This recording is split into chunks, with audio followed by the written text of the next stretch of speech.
Hello, welcome back to my YouTube channel. आज हम निकल गए हैं राजस्थान के खाटू श्याम जी के दर्शन करने के लिए। लेकिन उसके पहले ही हमें रास्ते में पड़ जाते राजस्थान का अलवर ज़िला, जहाँ पे है एक भानगढ़ का किला जो कि बहुत ही फेमस है और उसको भूतिया किला भी कहा जाता है। ऐसा माना जाता है कि एक तांत्रिक के श्राप के कारण वह किला वीरान हो गया और आज भी यहाँ बहुत ही अजीब गरीब सी चीज़ें आपको सुनाई और दिखाई देती हैं। वहाँ के ऐसा जो लोकल लोग हैं उनका कहना है। और किले के बाहर का जो नज़ारा ना वो इतना सुंदर, मैं आपको क्या, और यहाँ पे मेरे पापा टिकट काउंटर पर टिकट ले रहे हैं। और यहाँ गेट से एंट्री करते हैं आपको एक बजरंगबली जी का बहुत ही सुंदर मंदिर मिले। क्योंकि ऐसा माना जाता है कि जहाँ बजरंगबली होते हैं वह भूत बिल्कुल भी नहीं हो सकता है।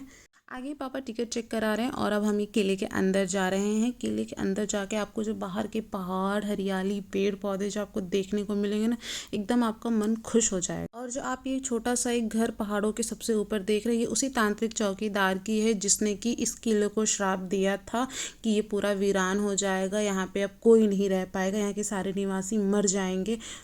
और ये जो आप देख रहे हैं, ऐसा माना जाता है कि ये वहाँ की दुकानें हैं। लोग यहाँ पे मार्केटिंग करने के लिए आते थे। जैसे हम नॉर्मल मार्केट्स में जाते, ये वहाँ की मार्केटिंग होती थी।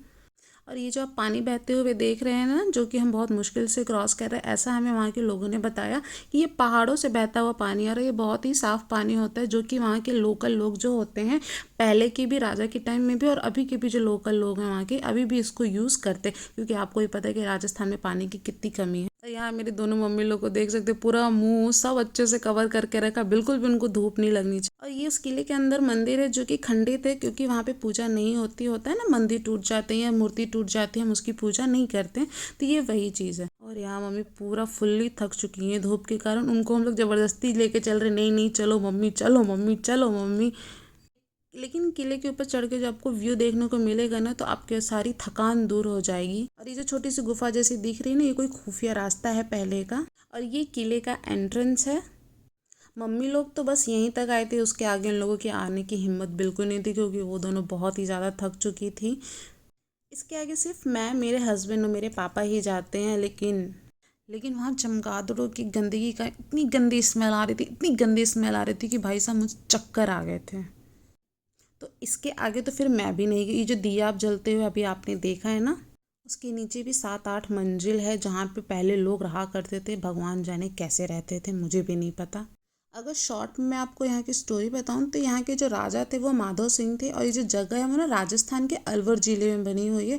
और जो उनका चौकीदार था ना, वो तांत्रिक था जिसके बारे में उनको पता नहीं था। और जो तांत्रिक था वो रानी को देख करके बहुत मोहित हो गया था, और उसने रानी को अपने वश में करने के लिए एक तेल पर जादू किया। और वो तेल ले जा करके उसने रानी को दिया कि रानी वो उस तेल को यूज़ करेंगी तो वो उसके कंट्रोल में आ जाएंगी। लेकिन रानी शायद इस बात को भाप गई थी या समझ गई थी। रानी ने उस तेल को चट्टान पर फेंक दिया और चट्टान तांत्रिक पर गिर गई और उसे मार डाला। मरने से पहले तांत्रिक ने किले को श्राप दिया, ये कभी भी आबाद नहीं होगा, यहाँ के सभी निवासी मर जाएंगे। और कुछ समय बाद वो जो तांत्रिक का श्राप था उसके कारण ऐसा ही हुआ, वहाँ के सभी लोग मर जाते हैं, वो जो किला होता है वो वीरान हो जाता है। और इसी कारण से इस किले को भूतिया माना जाने लगा। और इसीलिए जो भारतीय पुरातत्व सर्वेक्षण है, जिनके कंट्रोल में ये किला आता है, उन्होंने भी सूर्यास्त के बाद किले में एंट्री करना बंद कर दिया। सूर्यास्त के बाद इस किले के अंदर कोई भी नहीं जा सकता है।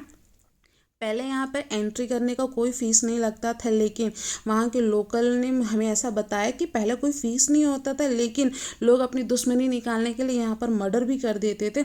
और इसी चीज़ को रोकने के लिए गवर्नमेंट ने यहाँ पर एंट्री फ़ीस लगा दी, ताकि हर एक टूरिस्ट का उनके पास रिकॉर्ड रहेगा। तो कोई भी अगर यहाँ पर दुर्घटना होती, एक्सीडेंट होता है या मर्डर होता है, तो वो उसकी इंक्वायरी करने में उनकी हेल्प हो सकती है, ताकि वो चीज़ों को जान सकते हैं कि कौन है क्या है। अगर आपको यहाँ घूमना है तो आप गर्मियों में बिल्कुल मत आइए, आप ठंडियों में आइए, आपको स्मेल कम मिलेगा। और ये जो दादी को आप देख रहे हैं, इनका नाम है गुलाबो, और ये सारी कहानी हमें इन्होंने ही बताई है। वहाँ पे और भी बहुत से लोग होते हैं जो आपको सारी कहानियाँ सुनाते हैं वहाँ पे। और फिर हम सब लोग वहाँ से निकल जाते हैं कुछ खाने के लिए, क्योंकि बहुत ज़्यादा भूख लग जाती है। और एक हम नॉर्मल किसी ढाबे पहुँचते हैं, क्योंकि कोई अच्छी व्यवस्था हमें वहाँ नहीं मिलती है लोकल में। और हम खाने के लिए एक बहुत ही सिंपल और स्पेशल और घर की थाली, देसी थाली अब जो कि वो ऑर्डर करते हैं। और उसके बाद अपनी थकान को मिटाने के लिए हम पीते हैं एक एक गर्मा गर्म चाय।